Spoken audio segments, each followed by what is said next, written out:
Bonjour et bienvenue pour cette petite présentation du tableau de bord d'e-Tracker. Je vais vous montrer aujourd'hui à quel point la prise en main d'e-Tracker est simple, intuitive et surtout riche en données. À titre d'exemple, nous avons ici le tableau de bord d'une marque de chaussures, c'est-à-dire une boutique e-commerce tout à fait classique. Et nous allons voir maintenant quelles informations nous pouvons en tirer en un tour de main. Pour une vue d'ensemble et une orientation rapide, voici à quoi cela ressemble lorsque nous arrivons sur le tableau de bord. Nous avons ici les premiers paramètres que nous pouvons un peu personnaliser. Nous pouvons par exemple choisir ici une période. Je vais simplement saisir ici les 30 derniers jours. Ensuite, nous avons juste à côté d'autres paramètres que nous pouvons régler comme bon nous semble. Nous voyons ici les activités, les engagements, nous voyons ici les hits. Nous avons ici un aperçu des premières données et ici en haut, par exemple, le nombre de visiteurs en direct sur notre site web. Et puis, nous trouvons ici sur le côté notre table des matières, pour ainsi dire. C'est-à-dire que nous avons ici toutes les fonctions d'analyse, donc nos rapports, le gestionnaire de contenu, le gestionnaire de tags et d'autres configurations, intégrations, paramètres. Exactement. Voilà. Mais si nous imaginons maintenant que nous sommes cette marque de chaussures ou une boutique e-commerce et que nous arrivons sur le tableau de bord, la première chose qui nous intéresse, c'est peut-être quel contenu fonctionne bien. Pour cela, nous pourrions par exemple aller dans le rapport d'engagement sur les pages. Nous pouvons à nouveau sélectionner une période, juste les 30 derniers jours à nouveau, et nous trouvons alors nos données. Pour faire simple, nous pouvons bien sûr filtrer, rechercher et afficher différentes dimensions et segments, tout comme les modèles d'attribution et d'autres filtres. Il y a vraiment énormément de possibilités. C'est juste pour que vous l'ayez vu une fois. Nous avons simplement prédéfini l'URL et nous voyons ici, je vais réduire ça, l'URL de nos super pages. Nous pouvons voir ici les visiteurs, ceux avec cookies, puis les engagements et les conversions. Voilà, tout cela s'affiche ici. Voilà, nous avons ici nos meilleures pages, pour ainsi dire. Maintenant, nous aimerions peut-être savoir comment les utilisateurs se comportent-ils sur ces pages. Et pour cela, je vais rouvrir le menu. Nous pouvons par exemple regarder la scroll map. Il y a différentes manières de faire. Ici, nous voyons déjà notre site web et nous pouvons faire défiler un peu vers le bas pour voir quel pourcentage regarde ça, jusqu'à quelle section arrivent nos utilisateurs.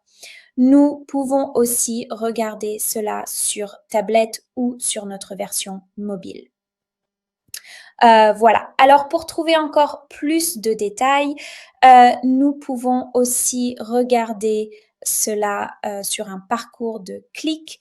Nous y trouverons encore plus d'infos. Nous le trouvons aussi dans le rapport d'engagement ici. Voilà, nous pouvons simplement regarder le top 10. C'est un peu plus agréable à voir. Nous pouvons aussi saisir une période ici. Et nous voyons maintenant les parcours de clics spécifiques. De quelle page viennent-ils? Où cliquent-ils ensuite? Si nous cliquons par exemple sur celle de la chaussure, cela s'affiche très précisément. Et ici en bas, nous voyons aussi d'autres infos et plus de détails qui soutiennent le tout et nous permettent de comprendre. Exactement. Voilà. Nous pouvons aussi faire la même chose pour l'e-commerce. Et ce qui nous intéresse là aussi, c'est de voir les produits individuels plus en détail. Nous pouvons cliquer ici sur le rapport e-commerce, comme je l'ai dit, régler à nouveau la période et voir nos produits phares en bas. Je clique ici, voilà. Et nous pouvons aussi voir tout l'entonnoir, c'est-à-dire qui a vu un produit, a cliqué dessus, l'a ajouté au panier et qui a fini par acheter. Ce sont toutes des infos importantes. Voilà, exactement. Pour trouver encore plus de détails ou pour voir nos produits phares différemment, il y a aussi notre page Top et Flop. Nous la trouvons ici, nous avons un rapport dédié pour cela. Il faut que ça charge un instant. Voilà. Et ici, nous trouvons, je vais réduire ça à nouveau, nous voyons maintenant nos top produits et nos flop produits. Nous pouvons aussi survoler ou cliquer sur les différents points pour voir de quel produit il s'agit. De même, bien sûr, pour les flops. Et nous voyons aussi les détails en bas. Voilà.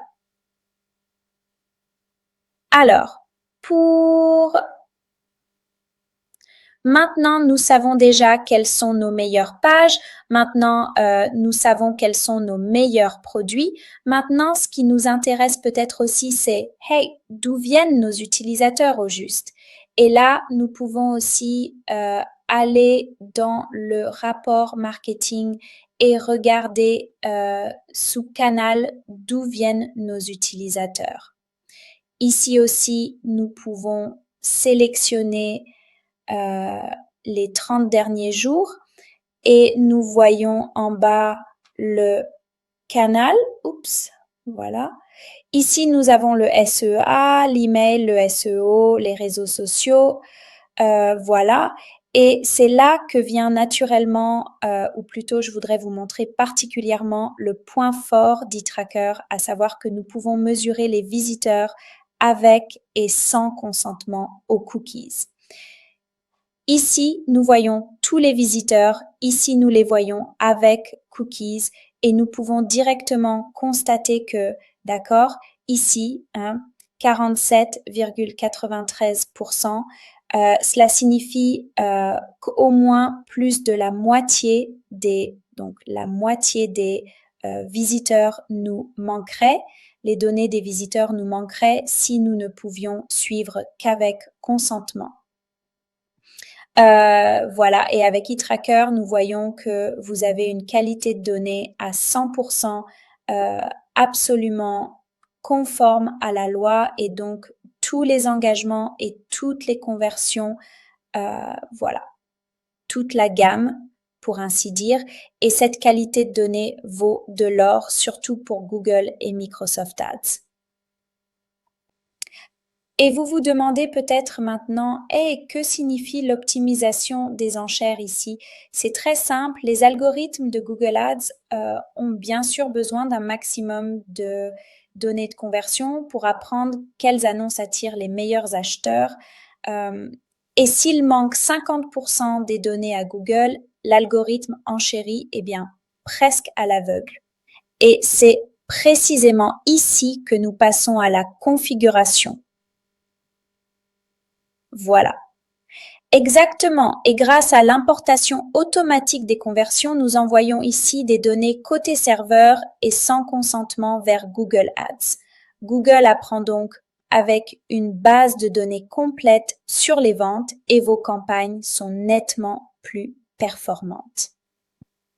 Alors, si cela ne vous suffit pas encore et que vous vous demandez maintenant, hey, je veux plus, je veux mesurer un clic très spécifique, par exemple, vous pouvez le faire dans le gestionnaire de tags. Voilà, ici. Voilà, vous pouvez créer des tags, un nouveau ici, par exemple pour ce clic individuel, euh, et vous pouvez faire tout cela simplement dans le gestionnaire de tags sans avoir à intervenir sur le site web ou à solliciter le service informatique. De même pour les tags marketing, on le voit très bien ici pour le remarketing, il s'intègre vraiment comme un jeu d'enfant. Et ce qui est génial ici, nous le voyons aussi directement, c'est que le gestionnaire de tag travaille main dans la main avec le gestionnaire de consentement. Et vous, cela signifie que vous ne pouvez pas vous tromper en intégrant un tag, il sera automatiquement attribué à la bonne catégorie. C'est-à-dire que vous n'avez plus qu'à utiliser le gestionnaire de consentement pour le design. Nous y sommes et nous voyons directement notre bannière de consentement ici. Tout est déjà lié en arrière-plan et ici, vous voyez comment vous pouvez adapter les couleurs des boutons à votre image de marque en quelques clics. Par exemple ici, on choisit une nouvelle couleur. Disons que c'est du rose. C'est notre site. Nous pouvons aussi tout adapter, par exemple intégrer notre logo, nous pouvons adapter la langue, nous pouvons décider si nous voulons que la bannière ait des coins arrondis ou carrés. Il n'y a donc pas de limite à votre créativité.